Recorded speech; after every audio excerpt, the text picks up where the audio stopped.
Los inicios de la cultura afroperuana se remontan a casi 5 siglos que se da con la llegada de los primeros esclavos africanos traídos por los conquistadores españoles.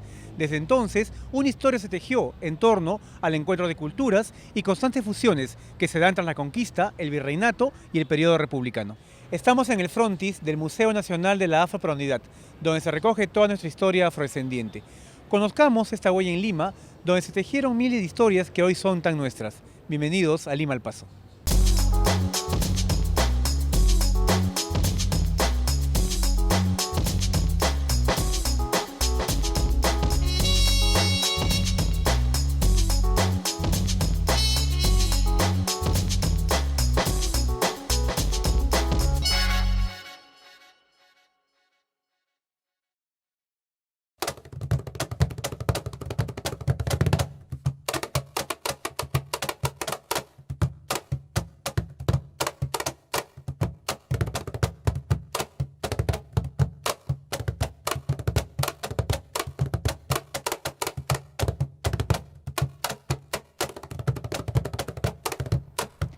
Escrito bajo la sombra de la esclavitud, la afrodescendencia en el Perú tuvo que abrirse camino en medio de la supervivencia frente a todo un sistema social en contra.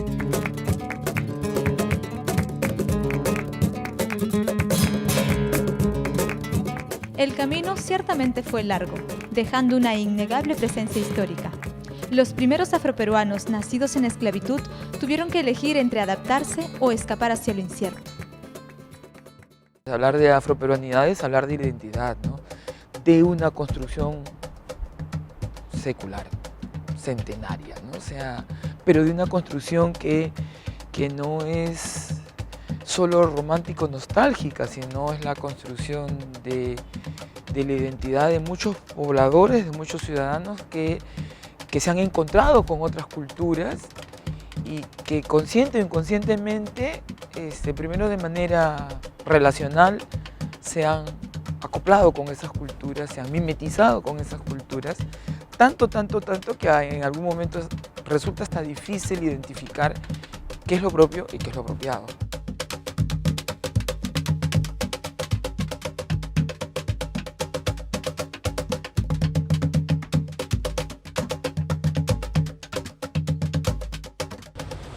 En la zona del Rímac existía el barrio de Malambo, una suerte de galpón donde los esclavos africanos eran preparados para la venta. Tras la abolición de la esclavitud, este lugar se convierte en un importante foco de afroperuanidad, donde surgieron historias que hicieron cada vez más conocido este lugar hasta entrado el siglo XX. Hacia 1700, Lima tenía una fuerte presencia afrodescendiente. La parroquia de San Lázaro, en el mismo barrio de abajo del puente, era uno de los espacios socialmente más representativos de los negros limeños. Allí convivían ex-esclavos que habían sido liberados o que habían comprado su propia libertad. El barrio de San Lázaro era uno de los lugares donde el sincretismo religioso y social se consolidaba. Aquí confluía la doctrina, la devoción popular y la presencia cotidiana de los personajes pintorescos más emblemáticos de la colonia, las divanderas y los antiguos vendedores ambulantes, que retrató el acuarelista y costumbrista, también afrodescendiente, Francisco Pancho Fierro.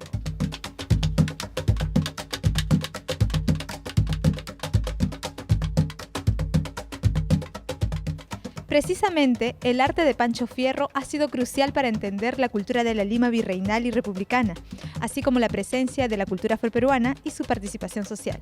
Su famoso cuadro del Son de los Diablos, junto al de la Zamacueca, es quizás la única referencia a la música afroperuana registrada desde el virreinato, donde se puede apreciar las características del baile y los instrumentos.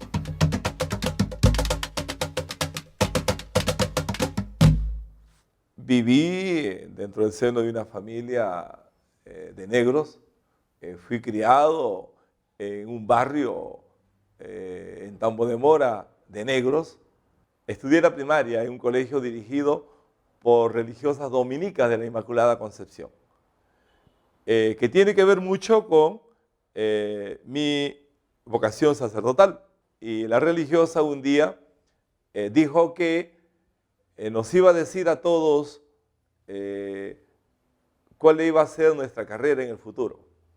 Y entonces la monja comenzó a repartir profesiones a todos los que éramos de la promoción de primaria, ¿no? Y directamente a mí me dijo, tú vas a ser sacerdote. Yo me reí de lo que la religiosa me había dicho. ¿Por qué? Porque en mi formación y en el ambiente cultural yo nunca había visto un cura negro. No sabía que existían curas negros. Entonces, el único referente que yo tenía era San Martín de Porres, ¿no? El colegio se llamaba San Martín y conocíamos la historia de San Martín y yo sabía que San Martín se murió y nunca llegó a ser sacerdote, más que un hermano lego, ¿no? Entonces cuando la monja me dijo que yo iba a ser sacerdote, yo me reí porque en esa edad que yo tenía, yo sabía que los negros no eran sacerdotes.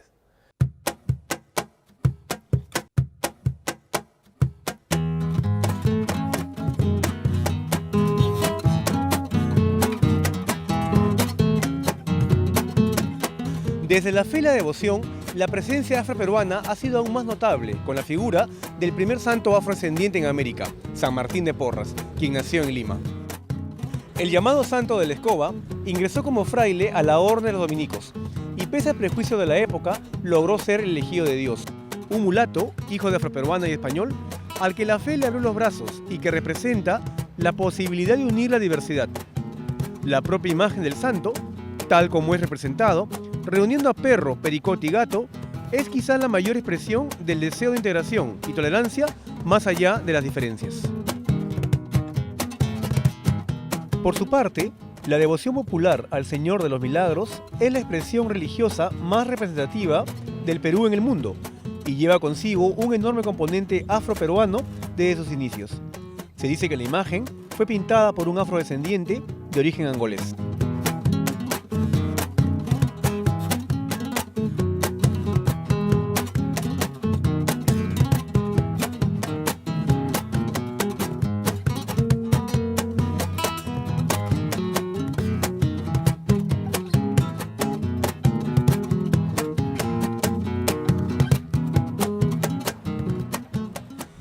Lo cierto es que el barrio Pachacamilla fue el reducto donde se trajeron los indios del asentamiento prehispánico de Pachacámac, así como también negros limeños libertos.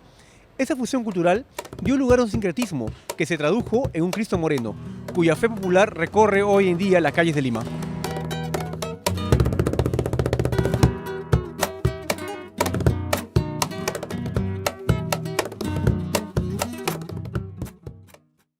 La afroperuanidad tiene el reto de resolver lo que la colonia nos dejó, pasar del concepto, que es un concepto que no es nuevo, que ya tiene su tránsito, pero que todavía sigue siendo necesario reavivarlo. Que pasemos de la conciencia de negros a afrodescendientes, y que no es sinónimo, cuando tú le dices a una persona afroperuana, no es sinónimo de negro. Ahora la gente cuando dice, va a decir ne, y se dice, no, a los afroperuanos.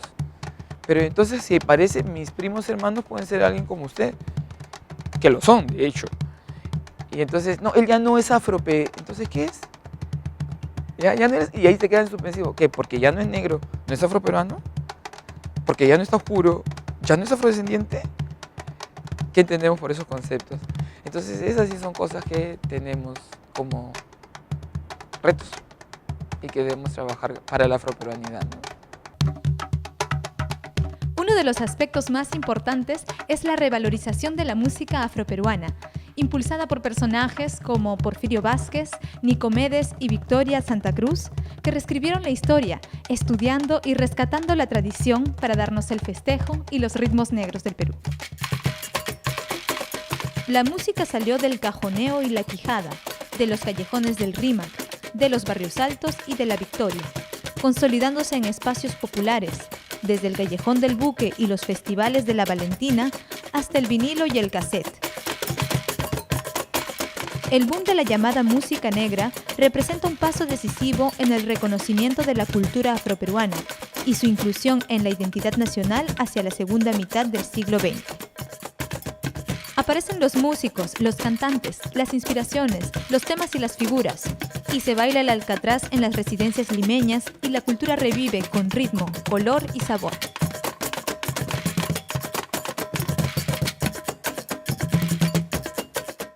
Lima, culturalmente, aunque nos cueste, es una ciudad afroperuana, ¿no? Es una ciudad afrodescendiente. Es negra, culturalmente tiene la forma de hablar, el estilo que tenemos los limeños de hablar,